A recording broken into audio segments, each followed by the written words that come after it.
Well, the Um, animus tends to make a woman more hard than is inappropriately hard, where the anima possessed man makes him inappropriately soft, and that kind of tends to almost show up biologically in later in life, where men's voices get higher pitched and women's voices get lower pitched, and women sometimes grow a little facial hair and men's skin gets more soft, you know. that's interesting because I mean, I would say for me it was the opposite. Like, I would say there were definitely times I was anima possessed in my youth, Yeah.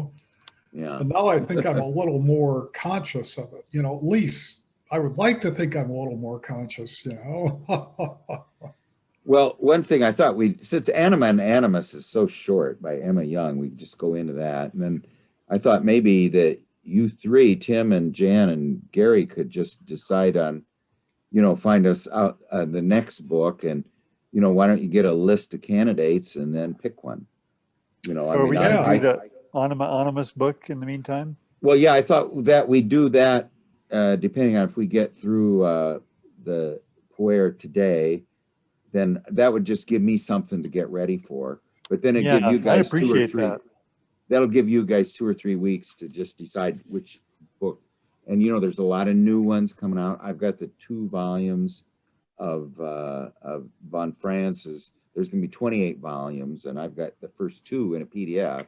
But then there's also those Dreams of Wolfgang von Pauli, and then there's any other number of books that you want.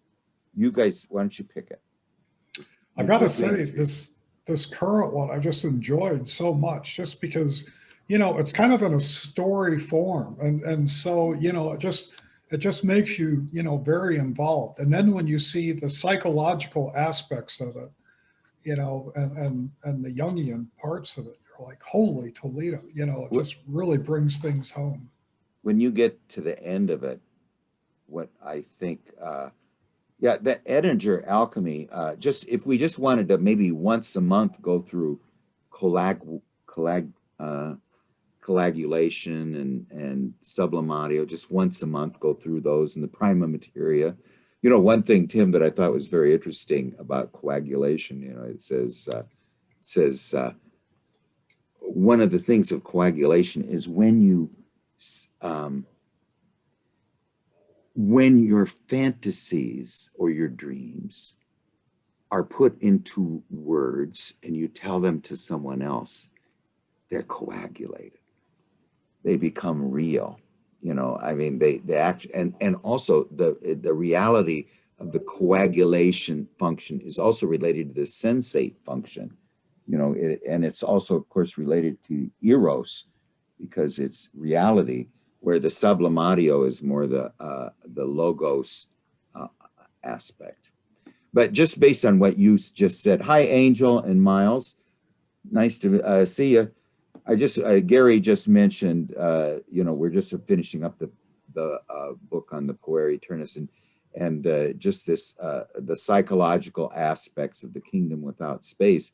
And I don't know if Jan backs me up on this, but at the end of the book, what you really realize is that is this is really, is written around in the period after 1913, 1914, when there was a huge, just um, something was happening in the underneath level of everyone's psyche, because there was seemed to be a quantum jump in the archetypal world, that was affecting everyone. And of course, the canary in the coal mine is the artists.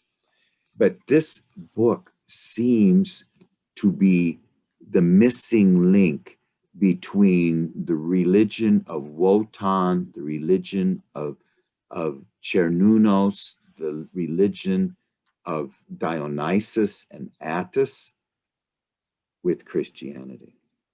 It is an attempt, an organic attempt, like alchemy was and the Grail legend was, to link the two in the 20th century, you know, and what Jung says to told von Franz, it was a quote from Rabelais, that truth in its prima materia is in its first appearance falser than falseness itself.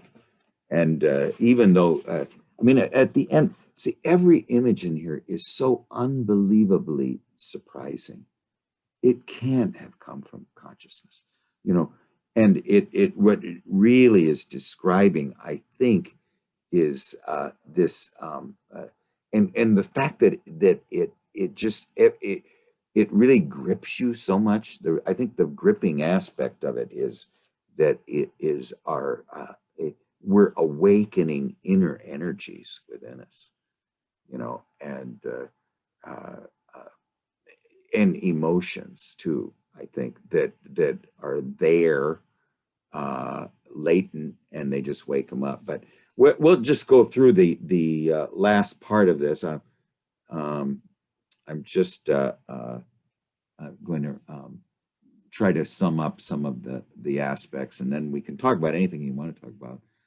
But this is first, you know that Melchior gets caught in Van Spat's kingdom, but is, you know, through this tremendous enantiodromia, that means that opposites turn into the opposites are secretly the same, you know, and that's this is the whole idea between the sign of the Tao, the white fish and the black fish.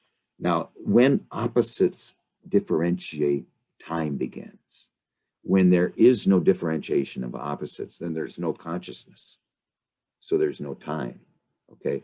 But each one of these things that create time, create consciousness, have an aspect of the black in the white and a white and the white in the black. You know, so the germ of either one flip, and that little tail represents movement.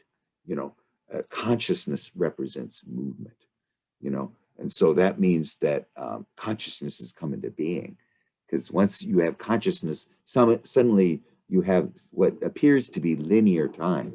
You know, things are moving, you know. Now, before, things were the same. I mean, what was the difference before there was consciousness and after there was consciousness?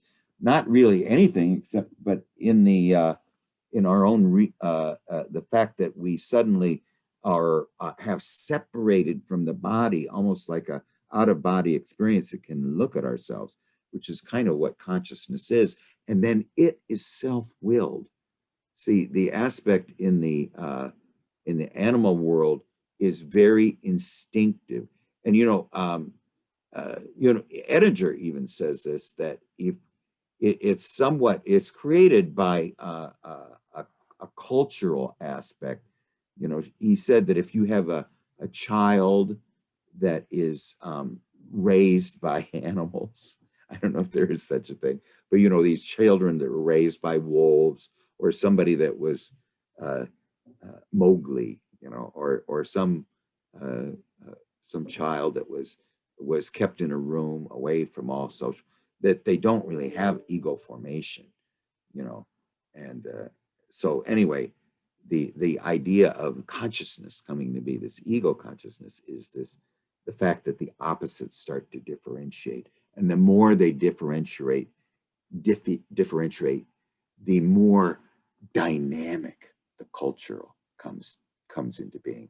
Now, the fact that what she says in the Romanized countries, and it's funny that the Catholic Church is centered in Rome, but where there was a high level of culture, you know, and informed by Greek philosophy and Greek mathematics and Greek science and Roman architecture and Roman systems of order, Roman systems of almost somewhat shades of democratic government, you know, that when Christianity came in, there wasn't such a deep transition, And this also seemed to be occur in France as well. And that's why there is such a difference. France was Romanized, so was Britain. The places that weren't were northern Germany, Ireland, and the Scandinavian countries. You know, so when Christianity moved in there, she says there's a great hole in the staircase, and I mean, in other words, you get to the top of the landing, and you're going to go to the next floor.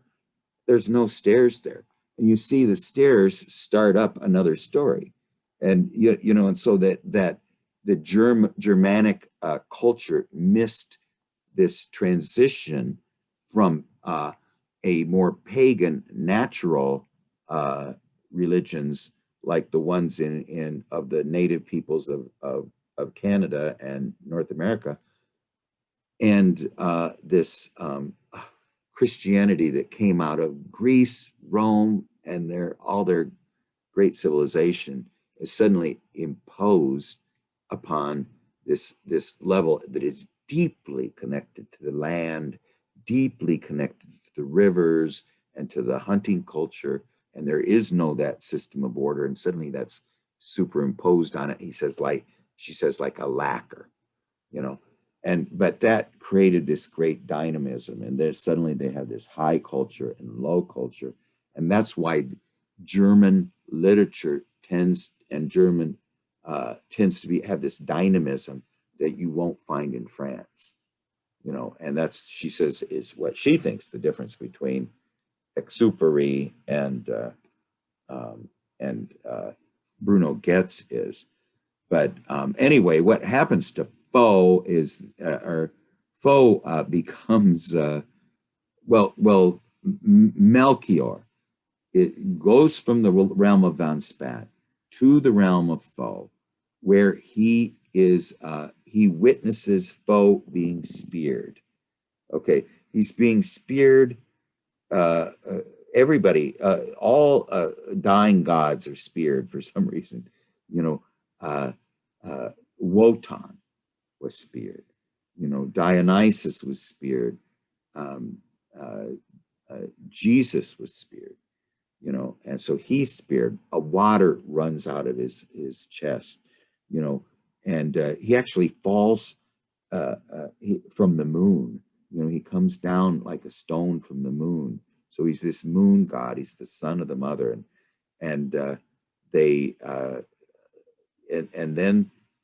what that Melchior to become initiated into this. And now, when we're hearing this, we're almost hearing the rites of what could have been the new religion, okay, or could have filled in the hole in the staircase, you know. So they became the initiants are what called there was a savior figure named Addis, and he was linked with Cybele, and he turns into a tree, you know. And so when Melchior is put on the cross, that really is linking the crucifixion of Christ with the turning into a tree of Addis. And there's pictures of that. I think this is it here. This is where Addis turns into the tree. It's just sort of symbolizing. That's Cybele there, and Addis turns into the tree. In this, what seems to be a vision,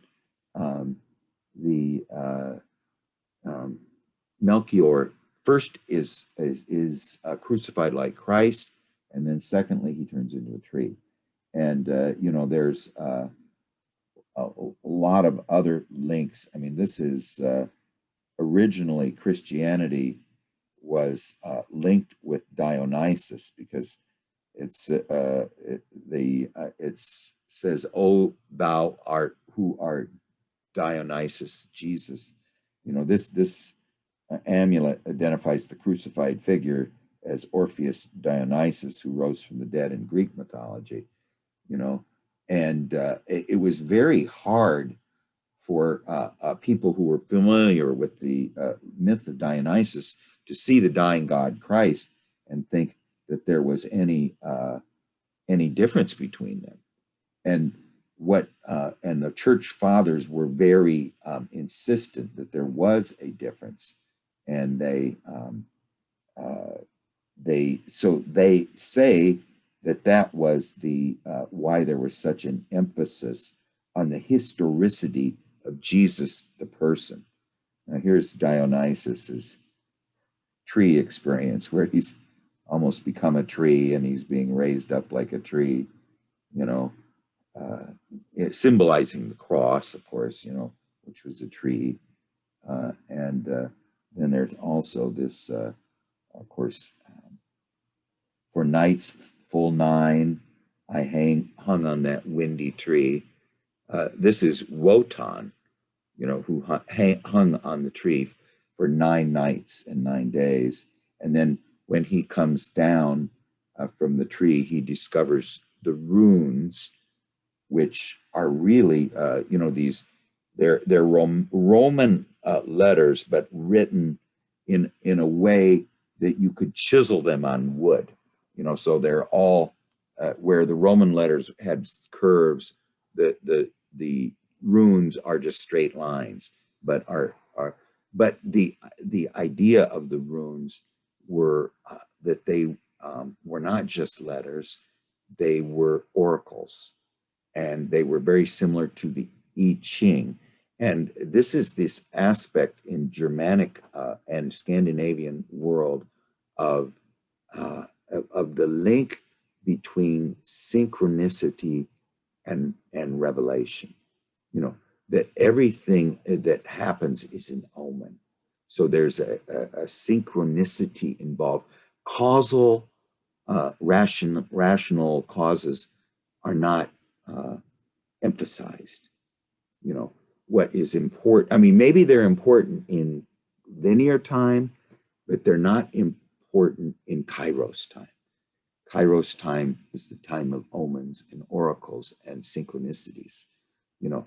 And so that was what Wotan did with the runes. They weren't so much like Prometheus, who discovers the fire of consciousness. You know, what Wotan discovers is what is a synchronicity and an omen? It is linking our conscious mind that's in the spatio-temporal realm with the unconscious. That's what synchronicity really is. It's, in every case, a synchronicity is where the informing wisdom, which is within us but doesn't exist, it's both is and isn't, is giving us messages. And then we make them, as I told Tim, we coagulate them by speaking them. Once you take a dream that you have and you speak it, it becomes coagulated, it becomes concretized, it becomes real, you know. So it's entered reality. It's traveled from the realm of the pleroma and become real in the outer world. And this is really what we are, supposedly is our role, is to be that medium of expression and meaning of synchronicities that come from the unconscious into our. So anyway, that Melchior becomes one of the band and one of the boys, and he is everything's going along fine for a while, and we'll find out what happens later. But she after she read that aspect of where he turned into a tree, somebody asked about the difference between the Little Prince and the Kingdom Without Space, and she says that the national differences are strongly contrasted in the two books. The German book gives this impression which of archaic and powerful symbolism, which is not found the in the Little Prince. And it's this much, when you read it, you are pulled in to an emotional dynamic atmosphere with an hysterical, exaggerated tone that's not entirely agreeable.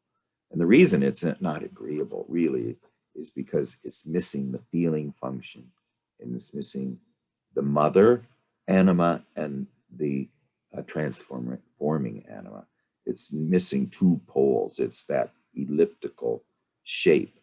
And where in the French book, there's childish sentimentality, and it's with a little bit of cruelty in it, and it actually, she says that the one thing, the most powerful soul figure in the Kingdom Without Space is Pho, the moon god, but he's the soul is supposed to be feminine, but he's the hermaphroditic being.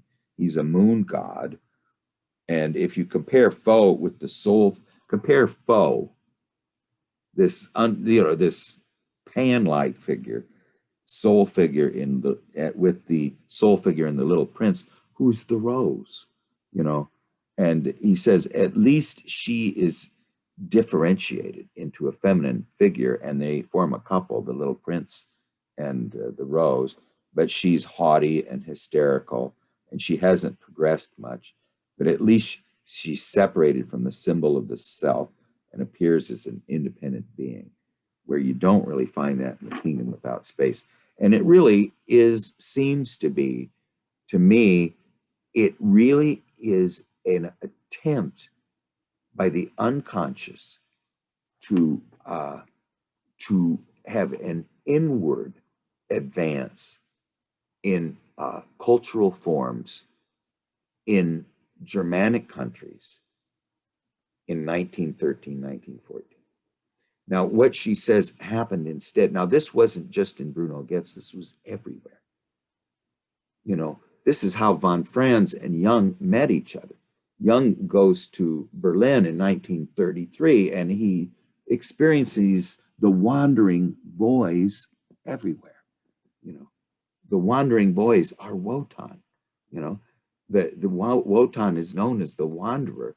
And so he comes back to Switzerland, and he wants all these to get a bunch of school children, or high school 18-year-olds, to come so he can meet them and to see if they had this sort of wandering aspect in them. And that's where he met von Franz. Von Franz was born in 1915. He met her in 1933. He just came from Berlin in 1933. And Wotan came to power politically in Germany in 1933. So it was a somewhat pivotal year. But she says that was what to happen. This movement that's described in the Kingdom Without Space was to be an inward cultural realization amongst the German-speaking peoples. And instead, it turned into a political sort of a propaganda thing. It became extroverted and externalized when it should have become. So all of that unbelievable mass hysteria that we saw in 33 and after should have happened within the souls of the German people. But that tremendous energy that had been awoken from 13, 14 in the 20s, the Weimar Republic, by the way, was just this wonderful advance in cultural forms. And but then there was a hyperinflation in 33, and the Great Depression, lots of unemployment, and that kind of caused all of this figure, which should have went into this internal savior, instead looked for this external Führer, and it was not what was meant to happen. So everybody badmouths Wagner and everything, but this was to be an internal revolution, not an external one, you know. But anyway, that was, Germany seemed ready for it, but you know, we kind of went over the paganism aspect in the lower, the hole in the staircase. But in the crucifixion, she says it's very revealing. She mentions Dionysus and Addis. We kind of went over that, but and the fact that the reason Christ, by the early churches, was so identified with a historical person of Jesus of Nazareth, and why that was emphasized so much, and his historical biography as a living human being was so emphasized. You didn't find that in any other religion up to that point. I mean, can you name another religion up until the point of Jesus of Nazareth, where the historical personage is so emphasized? You know, the Muhammad was not a god, you know, and the Buddha, you know, was his presence was you know, not emphasized. I mean, we kind of know 586 BC, you know, that's when he came in, and there was about 3 other religions that came. I think Zoroastrianism and one other religion all came into being in 586 BC, you know, and but what von Franz is postulating here is that the church fathers did that to de-link it from the dying gods that occurred before Jesus Christ. 587 BC is the year of the exile. Yes, it's also the year of the exile, and it's the year of sort of a prophetic tradition that starts in Israel, you know, that wasn't there before. So it's the prophetic tradition, the exile to, I believe it was to Babylon, wasn't it? Yeah. Yeah. Right. And it's always, I listen to a lot of reggae music, and everything's about Babylon, you know. I mean, Right. their exile is from Africa, and that's why they emphasize Babylon so much, is that they feel like they're an exiled people as well, you know. And so that's what they picked up from Christianity. They, you know, they had all these motifs in that they could possibly use in Christianity. And what did they focus on? You know, the exile, you know. And because that was what they felt, and this is sort of that lacquer that you see. That's very good. Thank you, Tim. Did you just know that off the top of your head, or that's that prophetic good. tradition? Yeah, You know, to me, I feel a real connection to that because especially Jeremiah trying to speak to the exiled nation of Israel. You know, they, in Babylon, they become comfortable and they intermarry and they kind of start their own businesses, and they're starting to think, okay, you know, we can make a life here. And Jeremiah grabs them by the lapel and just shakes them and says, "You do not belong here. This is not your home." And so it's very irritating to these people. And that's to me the role of the artist, is just shaking people and making them uncomfortable enough to realize, okay, this is not how we're supposed to be. Yeah, they're linked to a different source. You know, it's Jeremiah and Isaiah, and let justice roll down like waters, and righteousness like an ever-flowing stream. You know, this was Martin Luther King. I think that was Amos that said that. But I mean, just every one of these tzaddiks that suddenly came into being after they were exiled out of Babylon is just amazing. I mean, I studied the prophets, and they all, if you don't look at, there is so much captivating about the prophets that you don't have to really link with Judaism. If you just listen to it as a dream and say, well, I'm not linking that to Judaism. I just say it's very powerful. You know, I mean, that what Jeremiah says, you know, is just is absolutely beautiful. You know, I mean, just his statements as poetry, really, you know, but poetry that's very linked to an emotional upwelling that's coming through him, through the unconscious. You know, so it's very powerful in that respect. You know, it's an original religious experience. Okay, and it's linked to you know, I think it has an aspect in it that seems to me more real than the visions of Paul. You know, where Paul had an original religious experience, it doesn't have the depth of the prophets of Israel. You know, there's just something in the. Now, I'm not saying that that they are as at a high level as Paul is. You know, because Paul was much more educated than they were, and you know, he's very refined, very beautiful, and everything. But and you know, the First Corinthians, if it doesn't have love, and it's like a clanging cymbal. I mean, it's just absolutely beautiful. But I'm just saying there's an earthiness in the prophets. I think that's what I'm saying. I'm not bad mouthing Paul, but I meant that there's just an earthiness. There's also a little more femininity, I think, in the prophets. Yeah.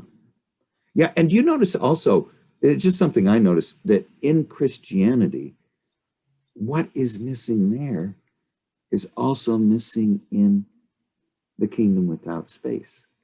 That it's an elliptical, you know, it's an elliptical formation because it doesn't have the other two poles of the transformational anima and the mother, you know. And you know, I've been kind of thinking about the mother too. I want to get into, gotta make sure, we only got 20 minutes.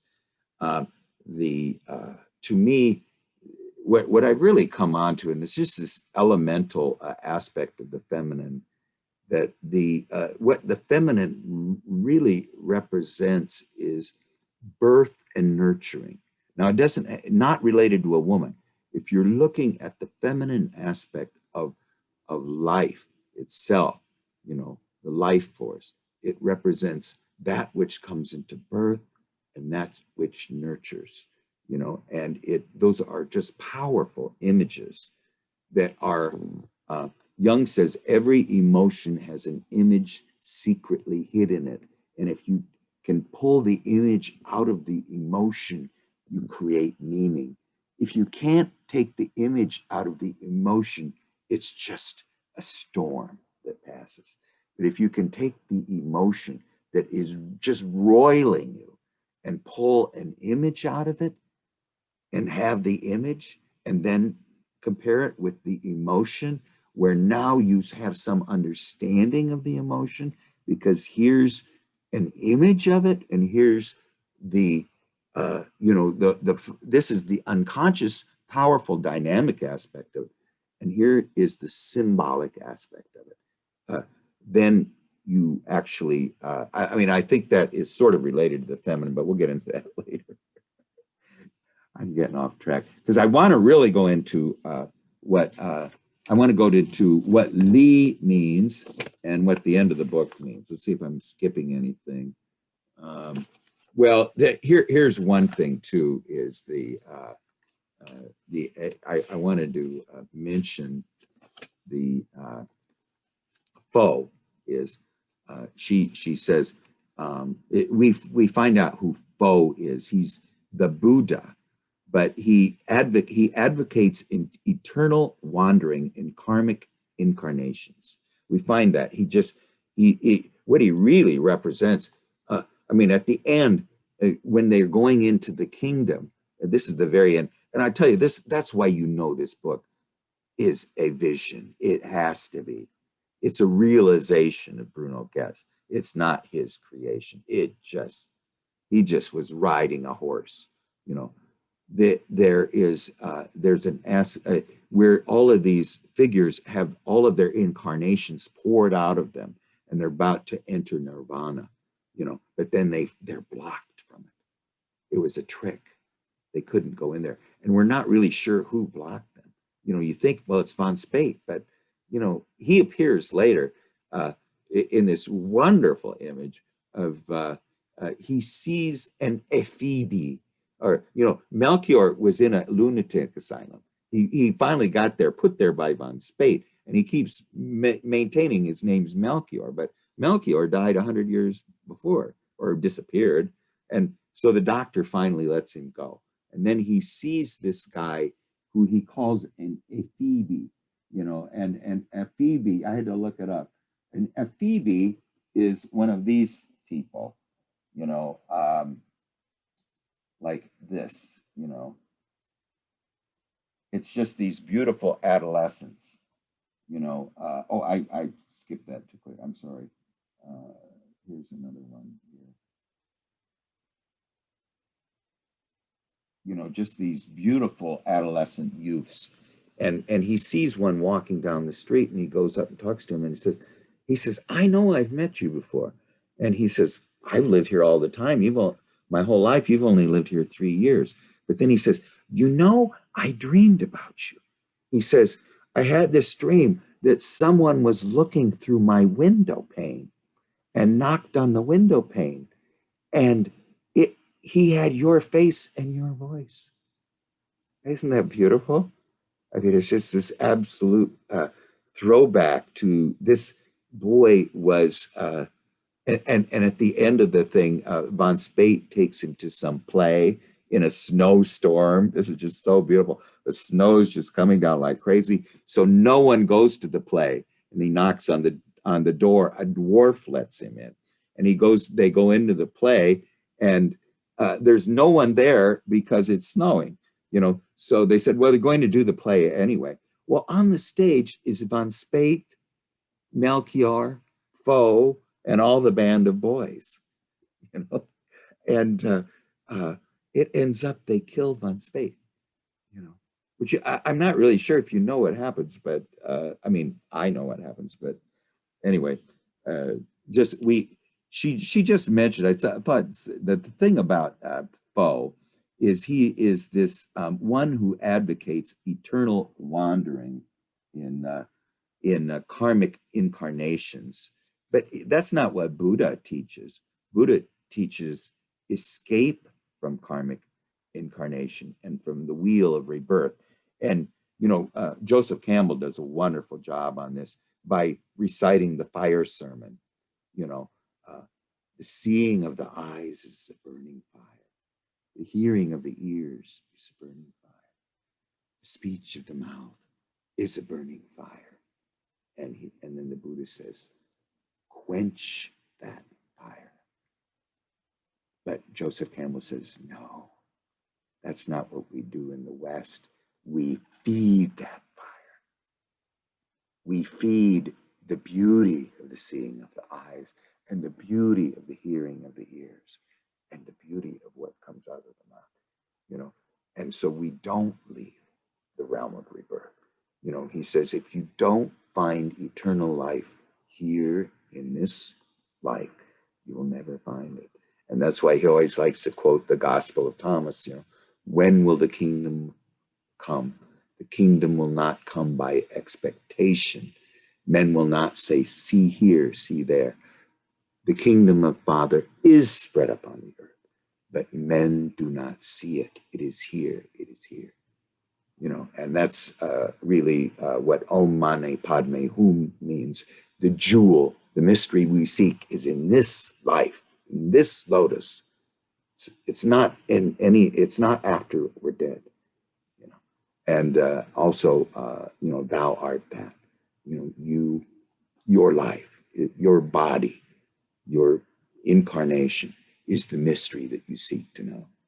And that most of the wisdom that we encounter in dreams comes from everything below here, comes from the heart, comes from the body, comes from the way our body is formed, you know. And anyway, she goes into what the difference between von Spat and you know, von Spat von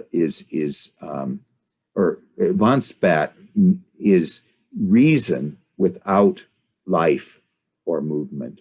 And Pho is eternal movement without reason. Okay.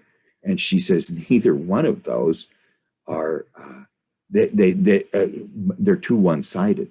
So what needs to happen is that Melchior, the ego in between, needs to incorporate both the reason and eternal movement within himself. And if he does that, then he also adds the feeling function, which is missing in himself, and also the anima. He will.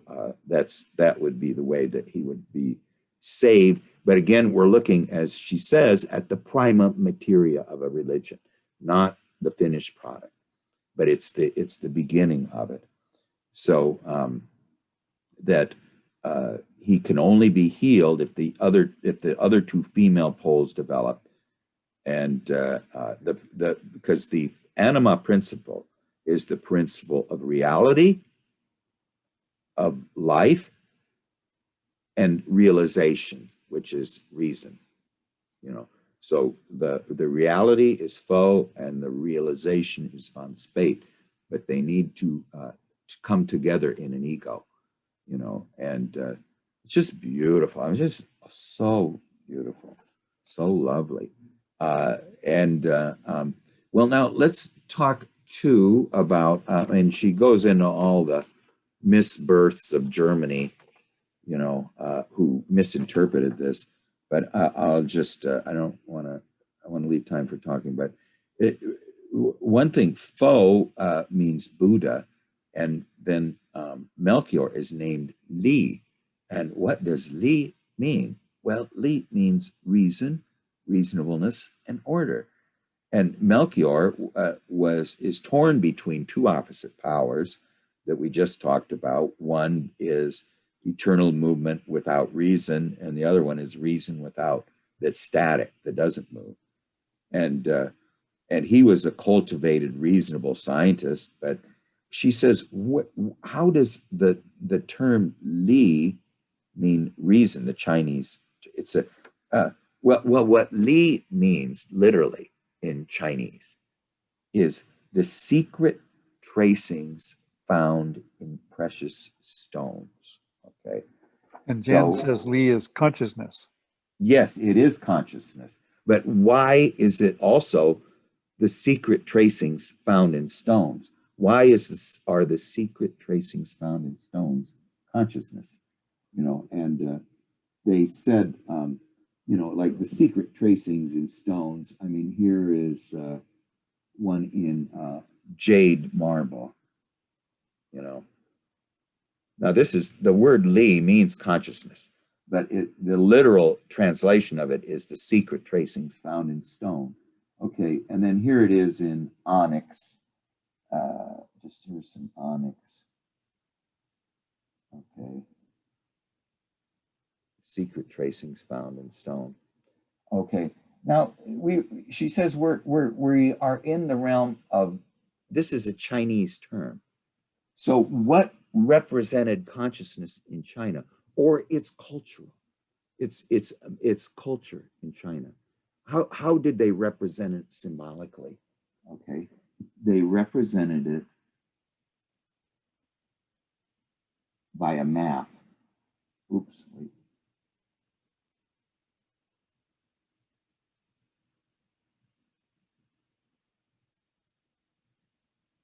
By a map of the meandering rivers of China. This map is a symbolic expression of Chinese culture. Okay. If you want to know what Chinese culture is, here's their picture of it. The secret tracings found in stone. In the Chinese realm, the meandering rivers in China, when they're put on a map, was a revelation to the Chinese of how the wisdom of China came into being. It would not have come into being the way it did if the rivers didn't meander just this way. Okay. Isn't that beautiful? So that's why Li means consciousness. Okay. It means secret tracings found in stone. Here is the consciousness in China. So consciousness in a human being are the secret tracings found in him. Okay. So where's our map of our meandering rivers? And my meandering rivers are different than your meandering rivers. You know, it's just beautiful. It's absolutely just breathtaking when I heard it. You know, I mean, it's unforgettable, really, and such a beautiful term. You know, anyway, she says that the Chinese and the Germanic peoples are not interested in causal relatedness. They're interested in the natural tendency towards becoming aware of the patterns of the Tao, an awareness created by the divination of the unconscious. Now, when you say the divination of the unconscious, the secret tracings in stone of China is the divination of Chinese culture. Okay, so the divination of the unconscious, you know, throwing a hexagram is the divination of the unconscious. And the idea is that through an awareness of the divination of the unconscious, through throwing an I Ching hexagram, an awareness of the synchronicity and image analogies that come. Now, what is a dream? A dream is the Tao of this moment in you. Okay, that's what a dream is. It expresses the Tao of the moment in you. It is the secret tracing in the stone of us right now. And we coagulate it by speaking it out loud. And it becomes real and manifest in it, us. And even though it seems like a very small event, the next dream will react to you giving your attention to this dream. So it leads somewhere, you know. I mean, that's the idea of bringing the image. Now, let's say you don't bring the image into the world. Nothing happened. Now, something might have happened, but you're not conscious of it. You know, he who's not led by the fates, he who is not led by the unconscious is dragged by it. And we don't even know it's happening. You know, but it usually, she says, it always almost leads to a breakdown, which is a depression. Okay. A depression is the prima materia of a realization. If you're not sick, okay, if you're not, you know, having some problem with your serotonin, or it's not chemical imbalance, but a depression in us means it is the life force is telling us you're going down the wrong road. This one has no water of life in it. It has no living substance in it. This is a dead end. This is not where we're to go. Our roots are drying up in you, you know. And you know, I just remembered when I read that this wonderful. This is from Mysterium Conjunctionis. I think anybody that was in this was you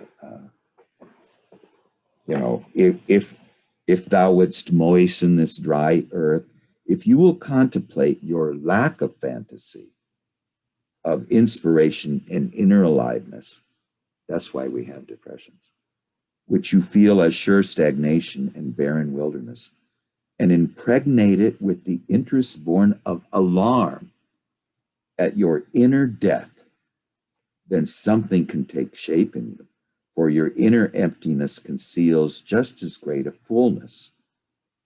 I mean, in other words, that which makes us sick is our healing thing too, is if you will only allow it to penetrate into you. If you will prove receptive to this call of the wild, the longing for fulfillment will quicken the sterile wilderness of your soul. as rain quickens the dry earth.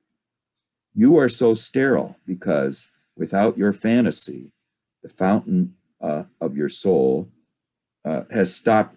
You are so sterile because without your knowledge, something like an evil spirit has stopped up the source of your dreams, your fantasy, the fountain of your soul. You wish to have results that flatter your pride. You expect something useful to come out of your dreams. But there can be no question of that ever happening, as you realize with a shock. Because of this, you no longer even want to be fruitful, because that would be only for God's sake and not for your own. So you don't want to do it. You know, I mean, that is this idea of the depression that leads to. She says that's one of the problems in Germany is at the time, early 60s, such an economic boom. They refuse to look inward anymore. You know, the way she says that's the only way to force someone to look inward is for you to become completely depressed, and then you know the ego can't help me now. You know, and so you'll finally look in. Well, anyway, let me see if I can finish this a little bit because. Well, she just says that the feeling function is lacking totally. Let me see if there's any more about this. Let me just finish the deal about the secret patterns within the stone. Within this, the secret patterns within a stone correspond to a meaning, but she says in this book, the fatal association between Fo and Li connect. What he's missing is reason there, and the feeling function and the anima. And so then with just Fo and consciousness, just emotion and consciousness linked together equals folly. You know, that's what she says, Fo and Li equals folly. So the kingdom and power of Fo was as dominating in him as von Spates, but he's drawn into the earth. But he's missing eros and he's missing the feeling function, and that's kind of where it's left. If the anima is lost, feeling is lost. There's no feeling function.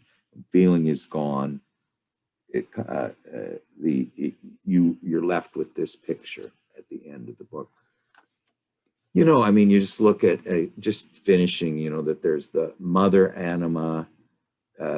Represented by the apple woman, but she's sort of a secret partner, an old witch of either one. And then Sophie is the one that made the embroidered the slippers that he just threw away.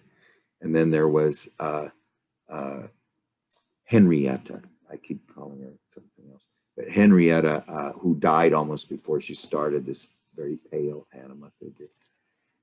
But anyway, I think just to finish up my own impression of the book. Now, I didn't read all the last little article things, but I kind of summed them up. I think I didn't miss anything of basically what happens. You know, I mean, he suddenly goes back into this play. There's another enantiodrome. He goes from being the lunatic asylum to the, I did want to read something about that lunatic asylum really quickly. Let's see if I can find that. It was really something, let's see. Well, yeah, instead of let's see, if anyway, the breaking, the depression that he found in the lunatic asylum could have led to the discovery of the unconscious and the necessity of turning creatively towards it. But instead, he just,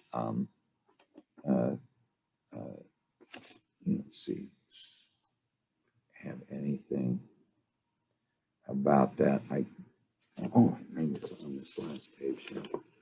let's see, at the, let's see, something's always found. Okay. Anyway, it was just, it sort of reminded me of the crazy woman dream.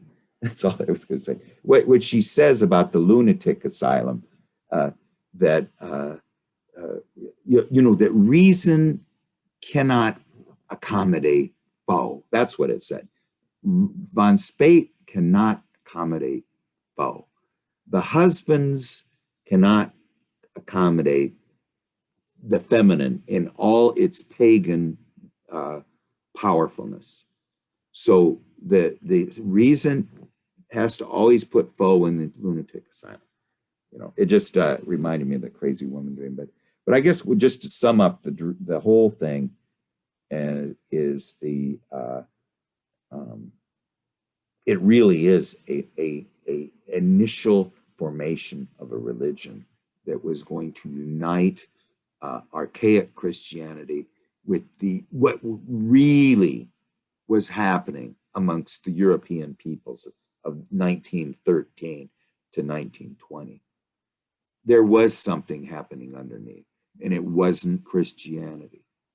And this was somehow trying to link the outer form with that inner form. She said, if this doesn't happen, the only other alternative you have is atheism or intellectualism. And she says, in every case, I mean, this is something she says at the end, that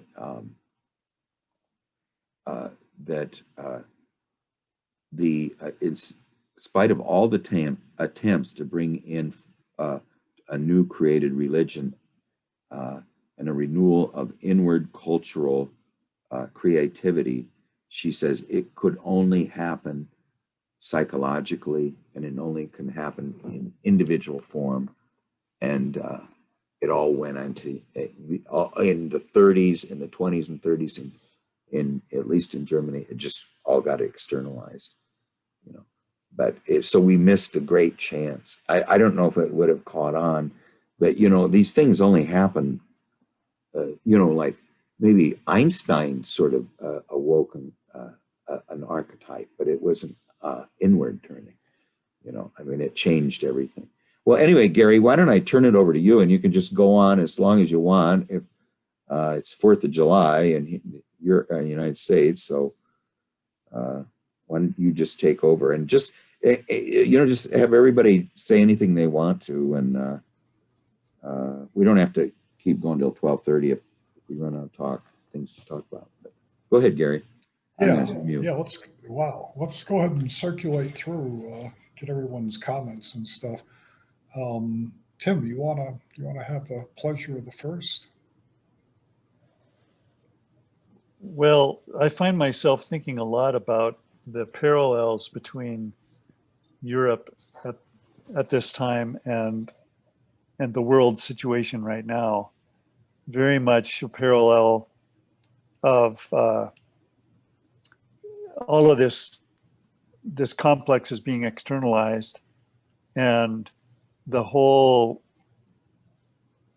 world of Sophia is bubbling underneath, and we can feel all that in many, many different ways, but it's not being brought forward. And I think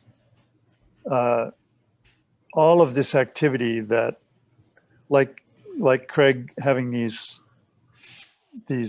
sessions, this kind of thing is happening all over the world, and I think all of it is really, really helpful.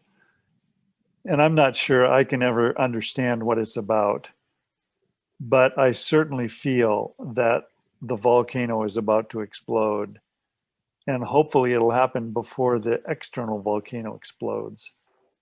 And things like the heat wave of this last week makes it really clear that it's already exploding, and we don't know what the effects of that are going to be.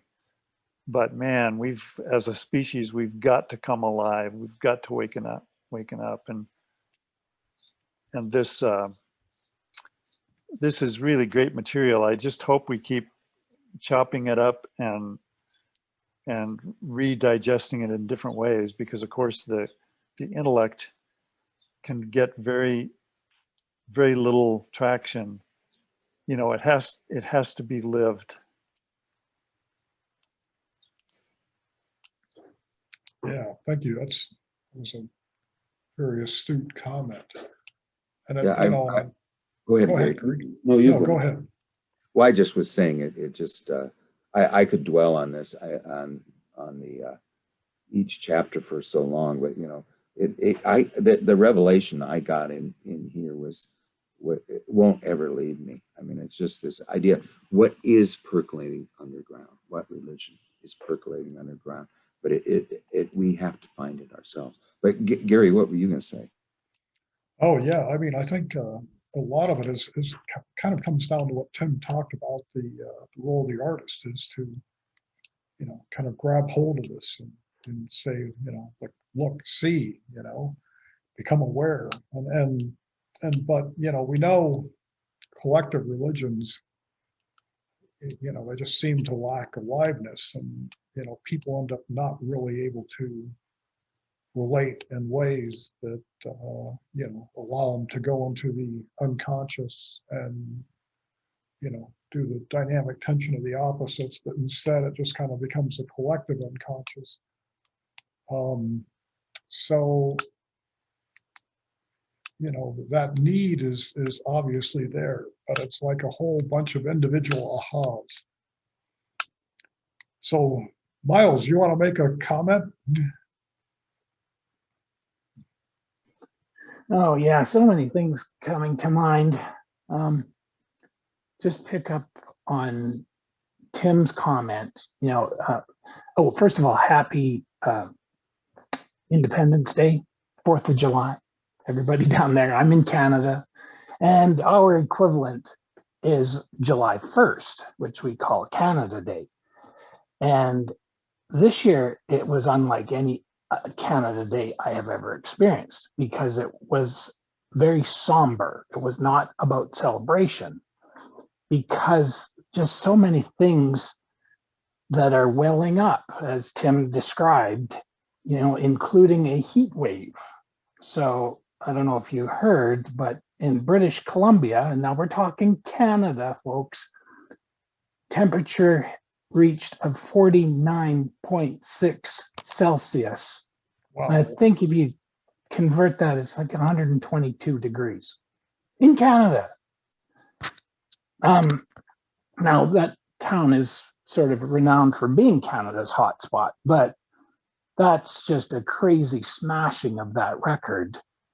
And then not only did it set that record, but a day or two after, and it was several days of records, a fire broke out, wiped out 90% of the town. And it was just an inferno. And several people were killed, did not get away. It just raged through there so quickly. So, you know, we have some serious reckoning to do.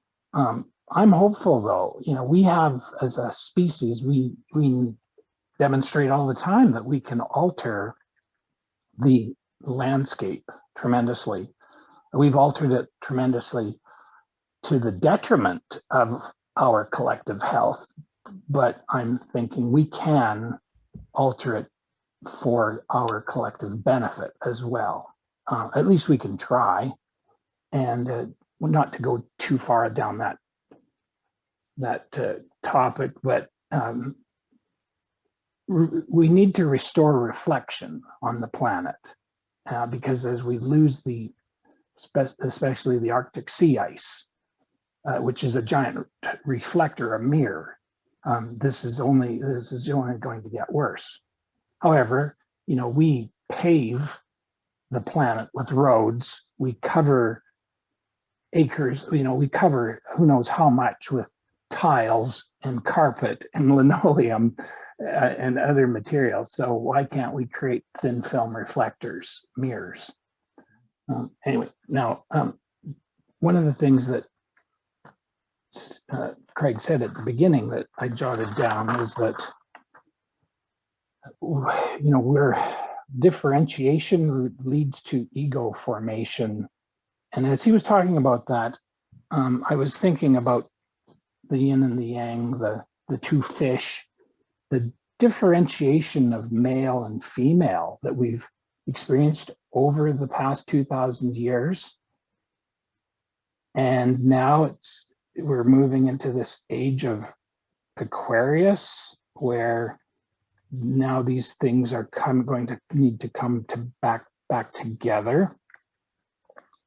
Because what have we seen with the differentiation of male versus female is a tremendous technological leap that, you know, it's hard for any of us to get our heads around the fact that, what was it, 1910 or thereabouts, the Wright brothers created this first contraption that was this flying machine that only went maybe the length of a football field.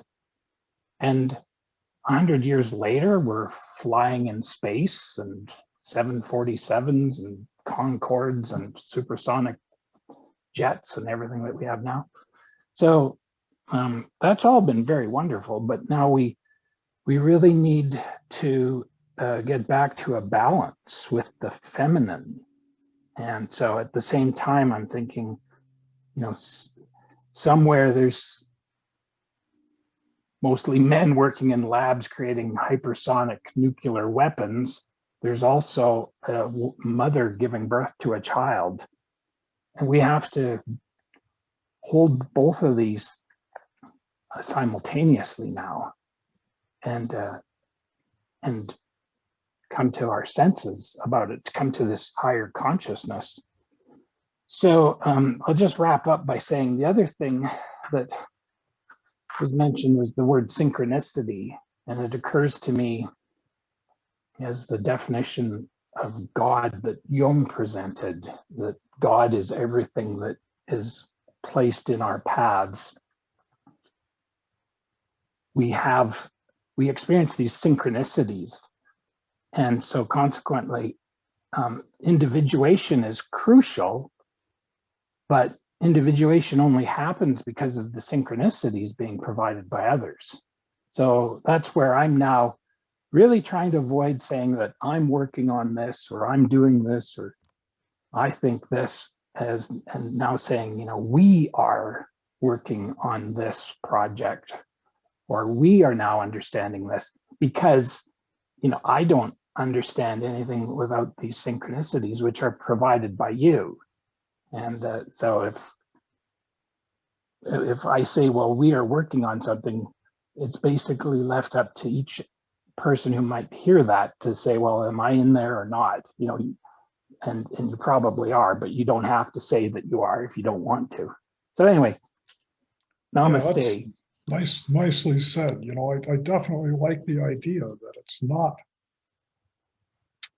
us, the ego, that is making all these connections, these, you know, these synchronicities. So by acknowledging, you know, the other part of this, I think that opens the path to, you know, a more intuitive approach. I want to read Jan's comments, because she's put in a couple of interesting things. So this is from Jan. I experienced in my own personality an enantiodromia when I was 38. I've tried to comprehend it ever since. I feel closer to understanding it after the go around with this story. I have to get to the middle. I keep bouncing back and forth between the two opposing poles. And then I'm going to skip to the next one. When I was at the opposite pole in my enantiodromia, I felt as if I were in a heaven-like hell, as if I had been freed of my superego. I was grieving at the time, and the inner pressure of holding, freezing away the grief let the floodgates burst. I'll keep working on how to express it. This is what caused me to become very interested in doubles, doppelgangers, and mirror images.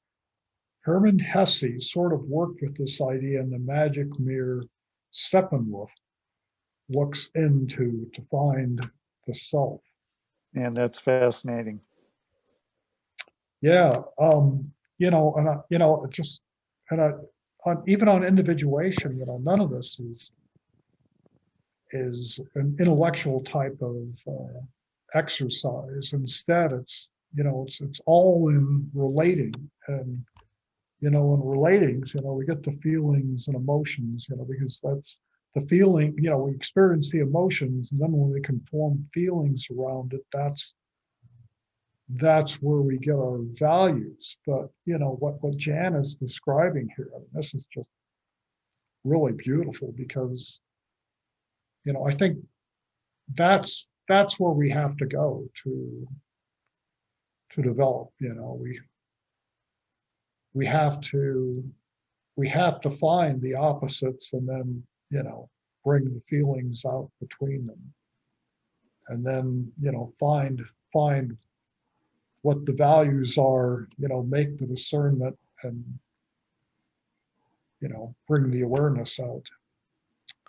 If you think of every great emotion as a kairos moment, that I am supposed to derive some meaning from this great pain I feel, and I know that the fact that it is such a great pain, that there is some fullness that is going to come out of this. And I think what Jung said he did was he would draw an image of it. And he said that would release him from feeling trapped in the emotion, but it also would give it wouldn't totally release him from feeling trapped in the emotion, but it gave him some freedom from it. But then it also added a meaning to this emotion that his ego was trapped in, that made it easier to endure it, So, I mean, I think there's that aspect of it. And then just to add something that I think really speaks to this from what Miles was saying too, and I want to just, a couple of things came up when Miles was talking about. One is about synchronicity. Every dream is a synchronicity. Every mood and emotion we have, if it's a kairos moment, one that we are supposed to have a revelation from, is a synchronicity. A synchronicity means that psyche and world come together in a moment of meaning. Two unrelated events happen. I had a dream. There. If you can find the meaning in it, then it actually did work. And so that has come very important to me, is everything that we have, if we can pull an image out of it, and then try to, that's the medium of expression.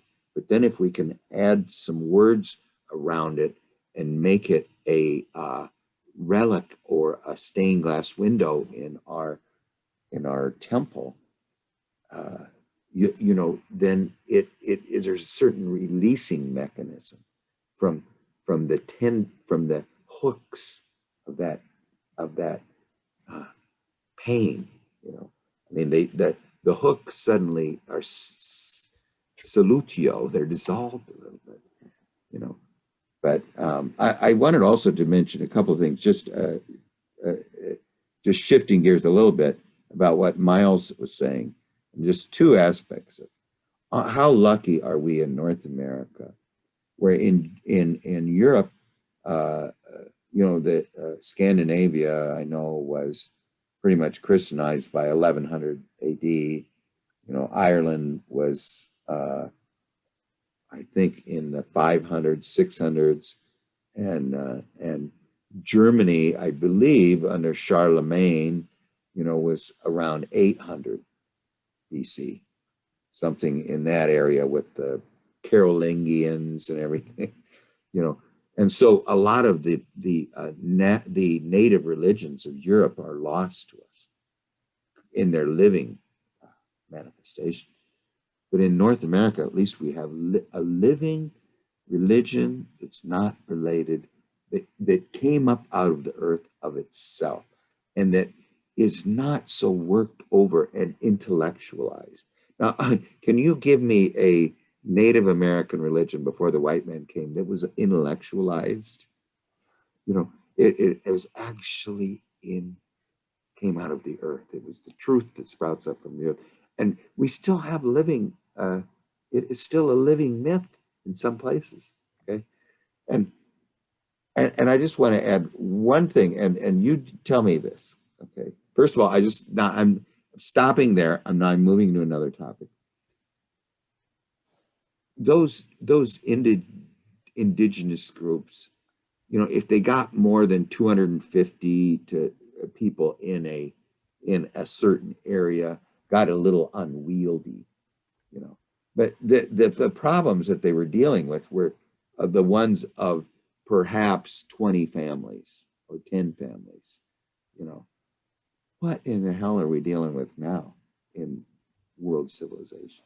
You know, Miles, you were mentioning how we're just now totally dominated by technology. Our ego's so captivated by it, doesn't want to hear about anything else, you know.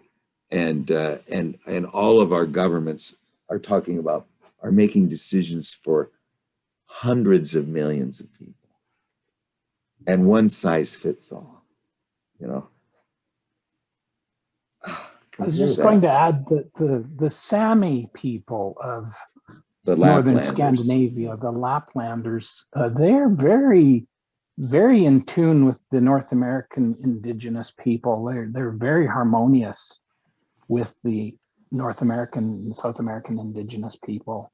And the Sami were very important to contributing to the United Nations Declaration on the Rights of Indigenous People.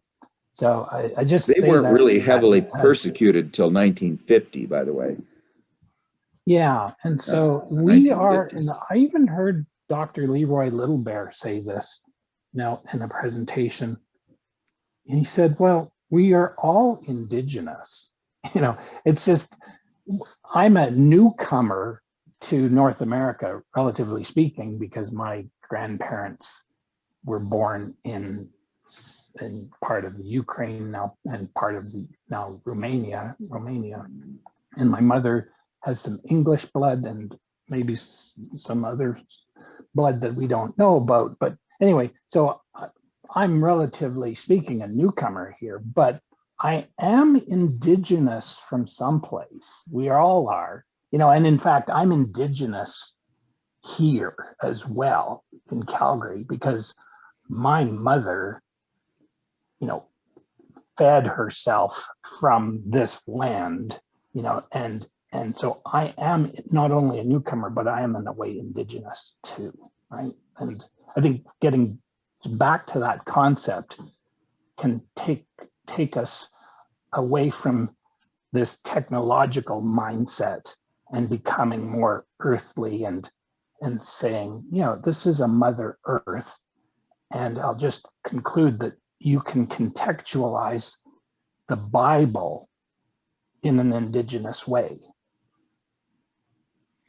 So I wanted to go back to something that Craig said on the importance of, you know, painting or visions or dreams or images that come up. Because, you know, I thought that was, you know, really important. But and then, you know, then he said if he can find some way to express it. And I guess the other thing that strikes me about that is that ideally you do it in like a form of poetry, because if you use poetry, you can express things that otherwise, you know, you simply cannot find words for, things that can simply not be expressed. And then it will never be your voice. Yeah. And that's the other thing. I mean, this is the path to the unconscious. This is the way to, you know, to let the soul speak to you, you know, just as in dreams, you know, like I know I have written poetry where I'm just like, where did that come from? It's an active imagination. It's if you really write verse, it's not ego speaking, you know. It really, if you really are in the spirit of the poem or whatever, there's some other voice speaking, you know. But it is, you know, I don't know, where are we now? I just don't know. I mean, I don't know. I think the only thing you can do is just to brighten the corner where you are, to tend your own garden. You know, I mean, as far as the new religion is concerned, you know, I mean, Well, because if she says if you exteriorize it, it becomes demonic. You know, I mean, it needs to. It really is what you get mass movements which are totally dissipated. All this wonderful energy, the kingdom of space, without space, which was just a nascent attempt to express the gap between the underneath archetype of the Germanic peoples and this supposed system of order and meaning that was on top of it, that had this great big hole in it. This was sort of saying, let's dissolve this one and make this one more manifest, you know, and then dissolve that one and make this one more manifest and bring them together. That energy which just poured out of him, and it's just a miracle that we have this book, really. That same energy poured into a political movement in 33, which I don't want to talk about. But, well, you know, so I will never talk about it.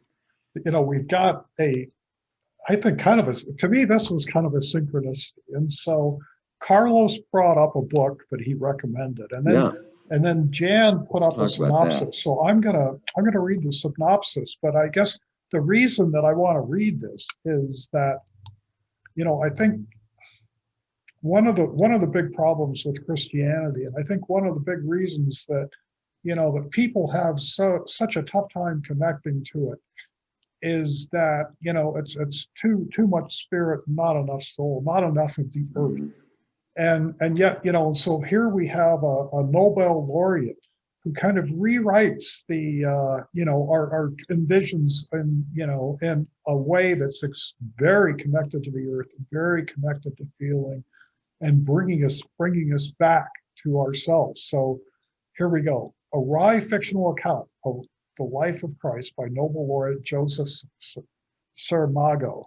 A brilliant skeptic, Jose Saramago envisions the life of Jesus Christ and the story of his passion as things of this earth.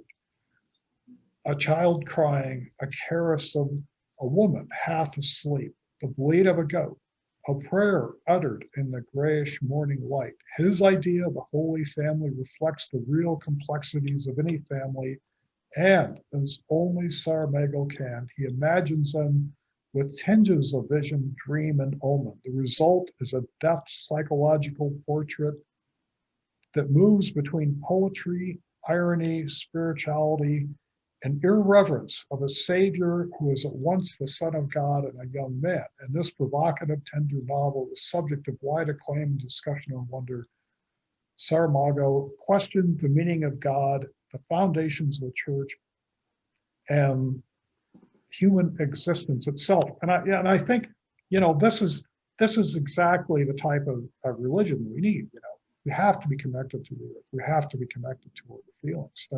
And I don't know, Carlos, would you like to, maybe you'd like to make the, you know, the next comment, because you probably had your own reasons for putting this in there. So Carlos is still here. Let me check. Yeah, Carlos, would you like to make a comment? Let's see. I would say this, the next, well, let me just put it this way. What I thought we'd do is that you guys, between everyone else, Tim and Jan and Gary and Miles and Angel and Carlos, anybody else that shows up, if you guys want to come up with a book, let's make a list of suggestions first. And then from those suggestions, let's pick one. But I thought in the meantime, while we're selecting it, we'll go through Anima and Animus by Emma Young, which is only about this thick. And then also we can do every once in a while something on the different states of alchemy, which really are an X-ray of the psyche. Jan, go ahead. Oh, Jan just put one thing in the comment. I'm presuming Carlos, said that before the book seemed to be making a religion from dreams. And I just love that idea because Oh, I yeah. think, I mean, I think for creating our own religion, of that which can really move us with passion and connectedness, I think a lot of that really has to come from dreams. Angel, That's- did you, Go ahead. Yeah, Angel, Angel can. yeah, do you have anything you'd like to say? I don't know if she can unmute. Aha. I think she's okay. on her phone, but Oh, yeah, anyway, you're right. just It's got a always. different thing. So Yeah, you were we're going to say, always. Craig? Well, I just was going to say that, in psychotherapy, this book that I think is also in Man and His Symbols, von Franz discusses the Naskapi Cree in the Labrador that created a religion out of their dreams. But I think next week what we'll do is I'll just we'll just start on Anima and Animus. I'll send the PDF out today, and meanwhile, why don't we develop? I mean, between Gary and Jan and Tim, just some candidates, and then whatever one gets a plurality, we'll go with that one. Okay.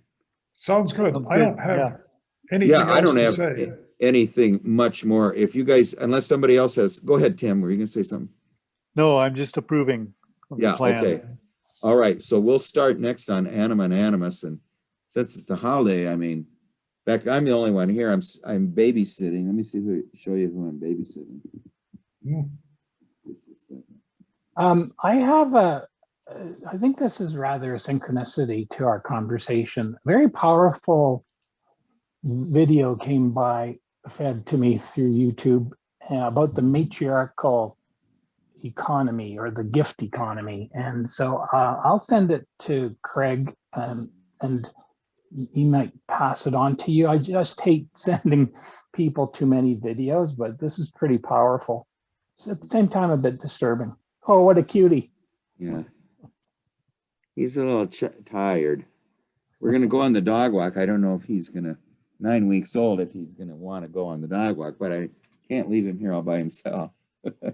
He'll cry, and I can't take dogs crying. Okay, well, anyway, the big dog is humping. That means he wants to go on a walk. So that's his signal to me. Okay, well, we got a plan and we'll do it next time, but I want to just mention one book, so a lot of really new, good young books are coming out. The one with Wolfgang Pauli and his dreams, or just be creative. I mean, there's so many. I mean, don't you think what a wonderful journey we went on with this one, and that one about the visionary arts, about that French guy was so fabulous. We only got about halfway through the living symbol, and we can always dip into the visions seminars too. Also, there is a 1 volume of the dream seminars too by Jung, and I'll send that to you. And we can eventually, before we're 100 years old, probably get through all of them. So just saying, life is short. Well, anyway, have a great 4th, everybody, and have a great Canada Day, Miles. We'll see you guys later. Thanks for stopping in on a holiday. Bye-bye.